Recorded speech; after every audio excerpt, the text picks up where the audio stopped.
I'm a little bit late, but right on time, child. Anywho, hey everybody. Happy Thursday, y'all, and welcome to Trill Spill with the Homegirl Healer.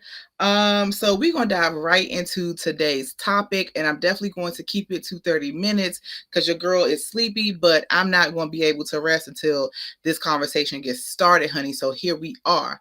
So happy Black History Month to everybody. All right.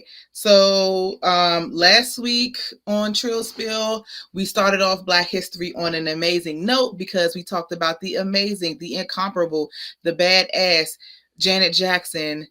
Miss Jackson, if you're nasty, okay, she was out here doing her thing, being amazing.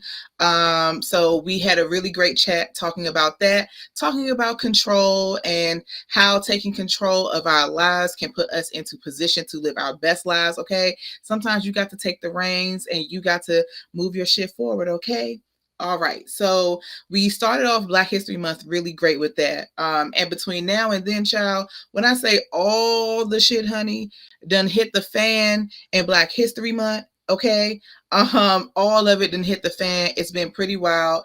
And so before we even fully get into this, let me just say, for the rest of Black History Month, we're going to be shaking the table with these topics, okay? So if you out here being easily offended, if you out here, not wanting to hear the message, the baby tune out. We allowed to disagree with each other. We do not have to be on the same page about things, okay? But I'm gonna say what I gotta say, and we gonna keep it real. So now it's time to shake the table. If you feel that what I'm saying is controversial, sorry, girl, it just is what it is. I gotta talk that talk because that's why we calling this Trill Spill in these streets, okay? Anyway, so Black History Month been out here wilding the fuck out, child. These people been doing the most. We got the baby fighting his preferences brother, child. What a mess. We got Kanye saying that his preference is playing with black men's lives as if he did not know what to expect. What a mess, child. We got what is the name of this Twitter account? Pop Faction saying that Kim was bringing out her inner black woman, child. As if they don't understand that you got to be a black woman to have an inner black woman. Um, what else is going on? It's something else. It's other stuff that has happened that I can't remember, but y'all ain't living under a rock. Y'all know what time it is. Y'all be on social media just like I do. So what we're getting into today is the illusion of inclusion. Again, like I said, this may offend you, but I got to talk that talk and keep it real and keep it real with y'all. So some of my social justice warrior black folks might be upset. Sorry, girl. Not my business, not my concern. I said what I said. I'm going to say what I'm about to say. But we're going to get into the illusion of inclusion and how some of you social justice warrior black people is diversity, equity, and inclusioning us to goddamn death. And I'm tired. I'm tired. Imagine my surprise. I'm on Bath and Body Works email list because I love Bath and Body Works. I love to use their candles in my house. And actually, I've been stalking and hawking, waiting for a sale because I want to use their wall plugins. And imagine my surprise when I see Bath and Body Works having some kind of black history line where they done slap some black labels onto their products in an effort to support Black History Month. So I'm rolling my eyes at that, child. Checking more of my email. The airline that I actually like to fly with is American. And imagine my shock and dismay when I see that they done slapped some kind of allegedly black or African print around their profile picture on Facebook, child. And I'm thinking to myself, what have we done as a people? In an effort to diversity, equity, and inclusion everything to death, in an effort to have a seat at a table when we really should be building our own tables, in an effort to get white people to love us and to like us and to accept us as equals, as if we literally are not the original beings on this planet. What the fuck is wrong with you? But anyway, in an effort to do all of those things, we have created a situation where we have allowed Black History Month to be commodified we have turned it into a commodity the same way that we have turned it into we've turned Juneteenth into a commodity. And for me, it would be one thing if we were supporting all Black businesses all month. All of these companies who are coming up off of this were Black companies, and that's who we were supporting. I could live with that, because if nothing else, at least we are understanding the importance of Black economics, and we're moving money around in our community. Okay, I could get with that, but I cannot get with y'all being so pressed to have a seat at a table that was not built for you when we could build our own, that we are allowing non-Black companies to come up and commodify and to market to us on Black, like for Black history. It makes no sense. It makes no sense. And so conversations that like I have in my personal life all the time are really about like the state of our people. And actually, let me say this. I meant to say this at the beginning, but I really want to put this out there. So you might be wondering, why am I talking about this kind of subject when typically what I'm focused on is healing, womb health and wellness. I'm focused on Reiki and all things love and light and intuitive coaching and all that stuff. Why am I talking about this? The reason that I'm talking about this, because at the end of the day, I say it all the time. I try to be very clear in my messaging. I try to make sure people know what time it is and where I'm coming from, period. Okay. But for me, when I'm thinking about healing and when I'm thinking about the healing of Black people, I'm not just thinking about how we can meditate our way to wellness and health and oneness. I'm not just thinking about how Reiki does that. I'm not just thinking about that. I'm also thinking about us healing mentally, decolonizing and deprogramming our minds as a people. I think about healing not just for the individual, because when I work with a Black woman to support her in her healing process, when I am working on myself to support my healing process, I am creating healing for literally every other person in my community. Okay. I am starting the wave, that the vibration that literally I want to go out to the rest of the community. And I feel the same way for anybody who is doing this work. Okay. When each of us heal, when a Black woman heals, when a Black man heals, when a Black dog heals. Okay. Because I don't know if y'all love, hey boo, I don't know if y'all love Black people pets as much as I do, but these pets be out here picking up on our vibe. Okay. These pets be one. So when we heal, we literally create a ripple that sends a wave of healing into the community. So that's why we cannot just focus on healing our yonis. We cannot just focus on just healing our wounds. We cannot just focus on healing our bodies. We have to focus on healing mentally. And it's more than acquiring knowledge, because we definitely need to be acquiring more knowledge of self as Black people, but it's also about deprogramming our mind, waking up and seeing things as they are. I want to share something. Where the hell is my phone, child? I don't know. I just put my phone. Oh, here we go. So before I got online, I got live with y'all. I was poking around on Instagram, and there is an Instagram page that I really, really, really love. First of all, before I get into that, I see my friend Crystal here. Hey, girl. She's a Black woman business, honey. She is out here getting it and balling and shot calling and bossing up, because obviously that's all I hang out with is bosses, girl. But anyway, make sure y'all go follow her Instagram, Girlish Label, girlish with a U, Guri. Child, I can't spell. Gurlish label, Label. She sells t-shirts. They're amazing. The one that I love is Minding My Own Black Woman Business, child. Okay, because that's how I love to live. So make sure you go and support her. Okay, Girlish Label. All right. So, ooh, what is this? Yes, thank you, friend. I'm so glad that you're here. And like I said, Girlish Label. Okay, so get into Girlish Label. Really, really, really great company. Buy you a t-shirt, support a Black business. If you out here buying Black business from these fake ass people using your image, you can go buy a t-shirt from Girlish Label. Okay, get your life together. All right. Anywho, so I was looking at a page that I really, really love called Ancestral Voices. And it's literally ancestral, how you spell it, voices, how you spell it, all one word, on Instagram. And it says, rituals in the media are frequently carried out to draw upon your emotions and keep you in a state of fear, anger, and oppression. These events often focus around race. Did you hear that? Break the cycle by practicing detachment. It is important to be mindful where your energy is invested.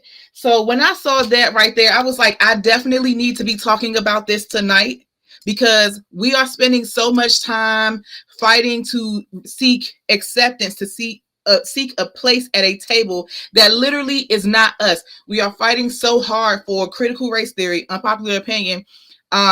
I really feel like we need to be educating our own children. Like, I don't have children, so I can't really tell y'all what to do with y'all children. But from the outside looking in, we really need to be educating our own children, because you have to consider when the messages are coming from people who don't even respect you enough to want to talk about critical race theory. What are you expecting them to teach your children? What are you expecting them to impart? Everything that we learn about Black history is always like it's slavery forward, and that's exhausting. We talk about a lot of the same people all the time.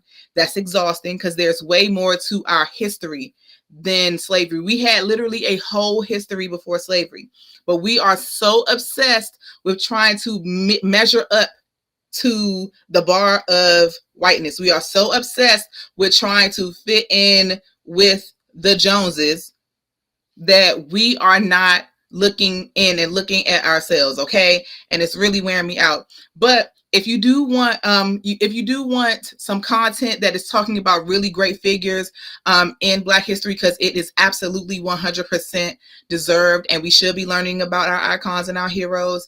That's not my point. My point is more so that the education should be coming from us to each other and to our children. I want you to check out Mrs. VSNC09 on YouTube. She literally has been doing a really great series on different icons in Black history. Every day you will learn something new. Her videos are short and to the point. She keeps it cute. So make sure you go and check out her YouTube, okay? Get into it there. But anyway, child, we are so obsessed with trying to meet standards that literally are not standards that are indigenous to us as Black people. And what is that doing? What does that mean? We are spending time doing all these diversity, equity, and inclusion trainings at work. And do you think that that's really changing the mindsets of your non-Black colleagues? It's not. I'm here to tell you, child. I done been to enough of them. It's not changing it, okay? It's not changing it. We are spending so much time trying to fight for do anti-racism work. We're trying to fight for this acceptance when really I feel that personally, again, this may be an unpopular opinion, and I'm not diminishing the impact of racism on our lives because it does affect our lives in so many ways, but we really need to be fighting and dismantling colorism in our community. Do you understand like the impact that it has? We are constantly at war with each other, and it's not just Black men and Black women at war with each other. It's even Black women. Like, we are not even always respecting and loving and treating each other the way that we should because we're getting caught up in this colorism bullshit. And I'm really tired of it, and we really have to address that. It's kind of like, to me, colorism is like when you are out in the world and you don't expect anybody in the world to really care about you. You don't expect for people to love you and be nice to you. Maybe you do, but for the most part in the real world, nobody expects that, okay? Everybody is moving and maneuvering in the world, protecting their own neck, okay? But when you come home, you want to come home to peace. You want to come home to love. You want to come home to safety and security. And when we are doing ignorant, self-hating, funky ass shit like being colorist, okay, when we're doing that, we are making a very toxic home environment for ourselves as a community. And I feel that if we were to work on those things, if we were to focus inward as a people, if we were to focus on building our own tables as people, a lot of the things that we are worried about externally that come from other groups would not be an issue because we wouldn't give a fuck, because we would be building our own society. We will be building ourselves. We will be educating ourselves and reconnecting to our history. But we have these people out here, no shade to the social justice warriors, but we have these people out here who do not represent our interests. They represent their own interests, and they keep on bringing us into this same hamster wheel. We keep getting triggered by the same shit. We keep voting for the same party who, that was the thing I forgot about that happened Black History Month. We out here giving out. I don't want to get pulled down, but y'all know what kind of pipes that they are out here talking about giving out. And to me, I have problems with it, but making like giving out those supplies is like the very least. That's not even on my list of problems as to my issues with that. Number one, why is something like that? Why is an initiative like that? Why is racial equity anywhere in that discussion? This is how you want us to be equity. This is how you want things to be equitable. So no, you are not. Things are not equitable enough. I know how to talk, y'all. I know how to talk. I know how to say equitable, child. But we're not equitable enough that we could get reparations. We're not equitable enough that you want to like just not be an asshole and not, shoot innocent people in their sleep. Like the young man who was recently killed by the who's, or like Breonna Taylor who was killed by the who's. Like we can't even you can't even respect us and believe in equity enough to be decent and treat us as the human beings that we are. But that initiative is equity. Are you serious? We can't even get, I know that allegedly there was some student loan relief, but I ain't seen none. And I don't know nobody who got it. Okay. I don't know nobody who got that shit. So we don't deserve that, but we deserve pipes. These are the things you should be concerned about. And let's not even get into the budgeting, because for many years, honey child, I've been working in nonprofits, and I have had experiences places where I have been very heavily involved with federal grants, billing, and all kinds of stuff, okay? Making sure you're meeting the requirements. And let me tell y'all something. They're making it seem like this is such a big amount of money, but you know what kind of shit eats into the money? That a lot of these grants, when you get them, you know what eats into that money? Personnel cost. Look at a lot of these programs and these organizations that do fundraising. If you break down their budgets, you're going to see that a lot of their money goes toward making sure that people's salaries get paid. And no shade, because everybody needs their coins, child. But you will see that a lot of this is going to people getting paid, fringe benefits, indirect cost, the cost of contractors to carry out certain work and tasks and things like that. You're going to see all of that. As not as this money, all this money is being promised to these organizations, but I'm telling you that these organizations are going to spend the money paying people, and some of it is going to purchasing the kits and supplies that this money is allegedly intended for. So all of this shit is a sham. All of this shit is a scam. All of this shit is some tomfoolery, some bull poopy, okay? All of it's some bullshit.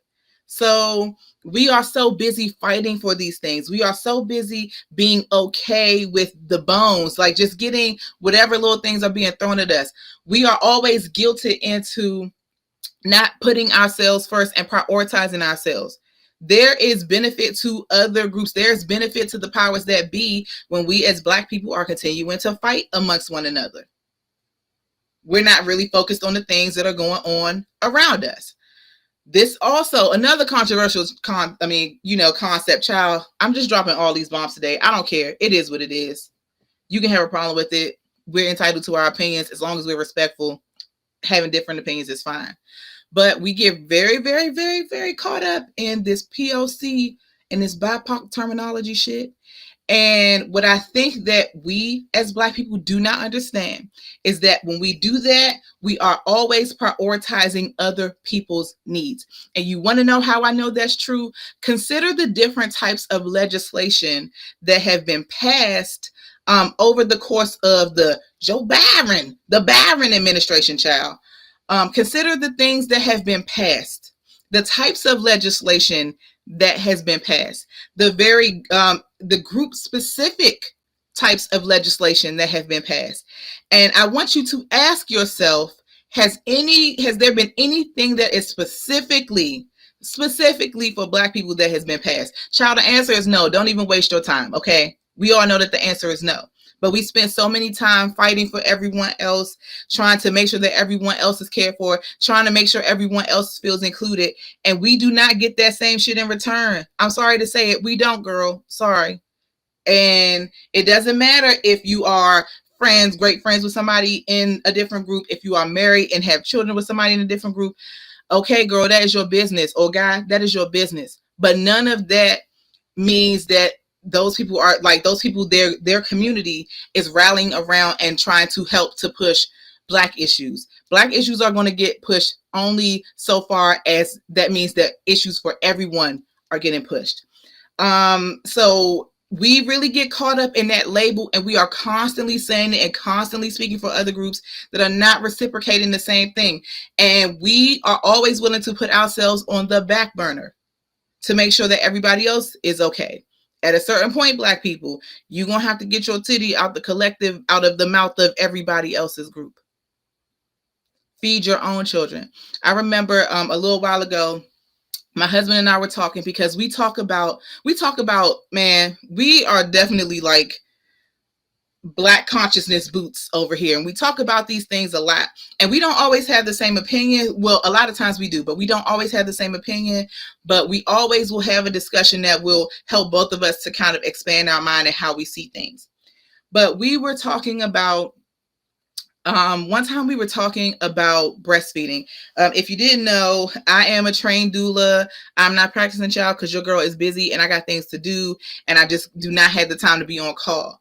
But we were talking about how we happen to be talking about breastfeeding and breastfeeding during slavery, and how the shift where, you know, we started to believe that we have to like formula is the best. However you need to feed your baby is fine. There's no judgment.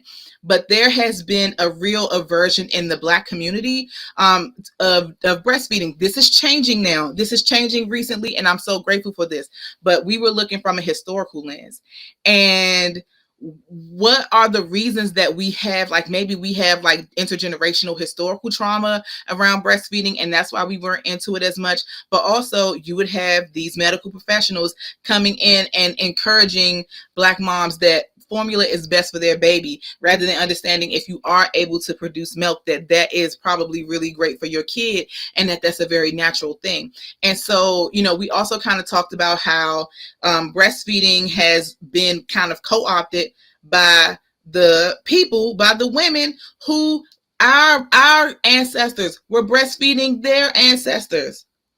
Our ancestors were breastfeeding their fucking ancestors. But there has been weirdness that, like I said, we are breaking out of this. This is being deprogrammed by like great work by so many lactation consultants. Shout out to my homie, my bestie Tamiko, because she does lactation. So there are so many more Black doulas, Black birth workers who are really changing this tide and returning us to our indigenous ways that actually do work for us. But we have spent what triggered the conversation with my husband and I was a portrait, a painting that I saw of a Black woman breastfeeding a white child, and the other child was like, her child was standing next to her. This was a while ago, so I'm a little bit fuzzy on it. And it just reminded me that as Black people, as a community, this is how we operate so many times. And so when you have something like the terminology POC and you prioritize it, or you're scared to say Black when you mean Black, it puts you on the back burner. It means that our issues are going to have to wait until everybody's issues are met. Meanwhile, everybody is angling to get their issues handled first. And then, you know, girl, we out here on our own. Maybe a few people from other communities do fight. I'm not saying that they don't, child. I don't know. But by and large, we are here for everybody. And then we are left to pick up the pieces and to fight for ourselves. So this illusion of inclusion has gotten us all the way messed up in a lot of ways. The progress that we could make, like we talk a lot about Black Wall Street, and I understand the trauma around it, because I can't imagine living through something like Black Wall Street and those massacres that happen. I can't imagine it. It's so traumatizing. So I believe that it's important for us to understand that our ancestors did their very best to survive. Some of the things that they said, or some of the things that they imparted to us, toxic or not, I'm not excusing, but were what they thought were necessary for our survival. But we have to change that, because this is not, when you say that we are not our ancestors, I really think that that's disrespect. I get what people mean, but I think it's disrespectful. but we are in a different position than our ancestors were. And that means that we need to move differently. That means that we need to not be scared to push it back. That means that we need to not be scared to run up. That means that we need to not be scared to prioritize ourselves and our people. Again, healing as Black people is not just healing the physical. It's not just healing the emotional. It's not just healing the spiritual. It is healing all those things, but it's also healing our mindset. It's also healing our mindset. And one of the things that we have to dismantle is our internal, like, we have an epidemic of low self-esteem in the Black community. And yes, I'm talking about, like, people can have low self-esteem on an individual level, okay? Like, but I'm talking about on a larger level. A lot of us believe that the white man's ice is colder. And I'm not even just talking about in terms of, like, dating preferences for a lot of Black men, child, and now more Black women. I'm not talking about dating preferences. I'm not talking about that. It's thinking that like living in these certain neighborhoods makes you better. Going to these specific schools makes you better. There were a lot of people who felt like going to a PWI was better than going to an HBCU just because it's so many of us there. That's a really warped mindset to have. Some of the greatest Black minds were honed, were crafted in Black institutions. So when we think that, like, oh my gosh, I have so many, child, as y'all can see, we're going to be talking about this stuff all Black History Month, because I definitely want to get into a conversation around ownership and our fear of ownership in the Black community. We're always looking for other people to, I get in business, finance, like, you want people to invest in finance. You don't always want to use your own money. But there are people who were begging companies to produce their shoes when you legitimately can produce your own shoes. You can literally afford to build your own thing, but you're waiting for someone else to invest in you and believe in you. Like, it's just insane to me. But the ways that we hold ourselves back from progress, from healing, from restoring ourselves as Black people, because we are waiting for a stamp of approval from other communities, specifically from the white community. But the way we're waiting for that stamp of approval, the way that we got a lot of these people, no shade to people doing anti-racism work, because I get why that's important. But if you are Black and you're doing anti-racism work, I hope you are also taking the time to be doing anti-colorism and anti-self-hate work in the Black community. This illusion of inclusion is keeping us from our power as Black people. It is keeping us from our restoration, from our elevation as Black people. We are continuing to be subservient because we believe that in order to be able to succeed, we have to be like these people. We have to do the same things as these people, when we really need to get into our own damn lane and do our own damn thing, okay? Again, no shade to the social justice warriors, the Black social justice warriors who are trying to fight for a piece of the American pie. Girl, you need to be fighting for a new pie. You need to be fighting for your own damn pie. You need to be building your own damn table. You need to be focused on getting your own people to accept each other rather than trying to force these other people to give a fuck about you, girl. It's not going to it's not going to work. Sorry. It's not going to happen. And you know what? If we were really more focused inward and focused on ourselves, it would not even be a concern. It would not even be a concern. When we see, like, and this is my very last point, and then I'm going to wrap up because your girl is thirsty and needs some water. And also, I do want to try to keep it to 30 minutes. But thanks, boo. I will see you next week. You ain't even about to miss much because I'm about to wrap up too, girl. But we spend a lot of time measuring ourselves and our worth based on other groups. Imagine if we turned inward and we focused on ourselves. Imagine if we took the time to love ourselves. Imagine if we took the time to focus on inclusion of ourselves, including ourselves back into our own community as a people. How much further we would be if we started building our own things as people. Imagine how much further along we would be if we were educating our own children. Imagine how much stronger mentally they would be, how much they would be able to look at themselves and love what they see, and look at their brothers and sisters and love what they see.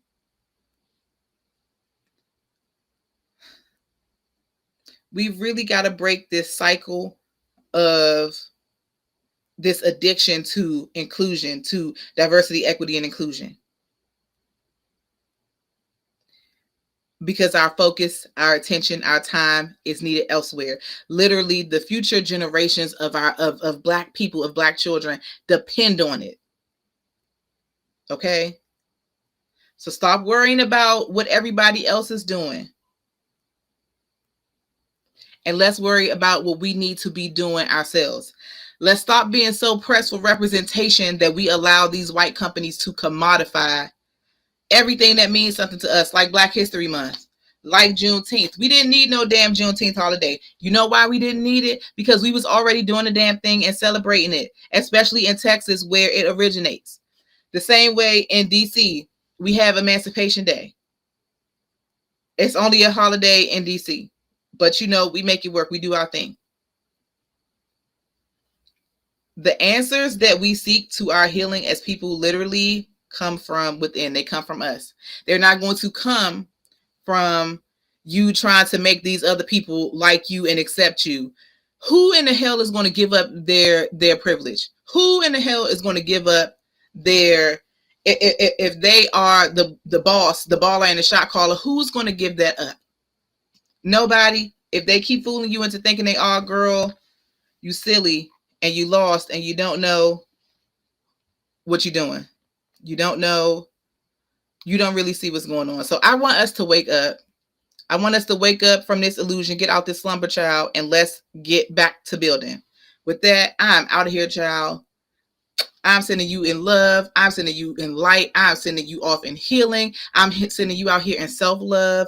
And I'm sending you out here in amazing melanin, magic, and unity. Okay? And with that note, I'll see y'all next Thursday when we're going to do a little more shaking the table. Okay? Have a fabulous week. Be well. See y'all then. Peace, y'all.